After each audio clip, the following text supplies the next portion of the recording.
Porto Novo, du 2 au 4 août 2024, a vibré au son de la première édition du Festival des Masques, un rendez-vous de découverte des masques sacrés et profanes du Bénin et d'autres pays de la sous-région, comme le Togo et le Burkina Faso.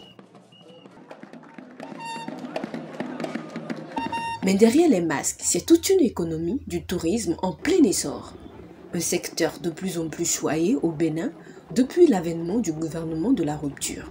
Le vaste programme de relance économique du Bénin, entamé en 2016, met un point d'honneur à la promotion du patrimoine culturel. Cette dynamique intègre les investissements structurants en matière d'équipement, mais aussi un programme cohérent d'événements de portée culturelle et touristique. Le Festival des Masques qui s'ouvre ce jour à Porto Novo fait partie de cet agenda de festivités d'intérêt pour le positionnement de la destination Bénin. Avant le Festival des Masques, des réformes majeures ont été mises en place, comme la célébration de la fête de Vaudou du 10 janvier, devenue les Vaudou Days, célébrée du 9 au 10 janvier 2024. Ceci pour créer une économie autour des valeurs culturelles et artistiques du Bénin, tout en les valorisant au plan national et surtout à l'international.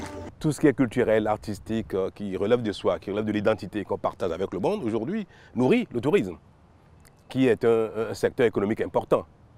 Donc vous voyez, la relation est vite faite entre rétablir notre identité, la retrouver, la partager avec le monde et aussi développer de l'économie à partir de cela. Le programme d'action du gouvernement de la rupture du Bénin s'est fixé l'objectif ambitieux de faire du tourisme, des arts et de la culture le deuxième pilier de développement économique du pays après l'agriculture. Pour cela, un plan d'investissement sans précédent de 2 milliards d'euros est en cours de déploiement dans ce secteur. La valorisation du patrimoine matériel et immatériel du Bénin occupe une place de choix dans ce plan d'investissement. Le musée international de Vaudou, la route des couvents et autres. Le secteur du tourisme représente 6% du PIB national et constitue la deuxième source nationale d'entrée de devises. D'ici à 2030, le secteur devrait employer 700 000 personnes et contribuer jusqu'à 10% au PIB national selon les prévisions. Ainsi, le Bénin aura atteint sa cible prioritaire 8,9 de l'ODD 8.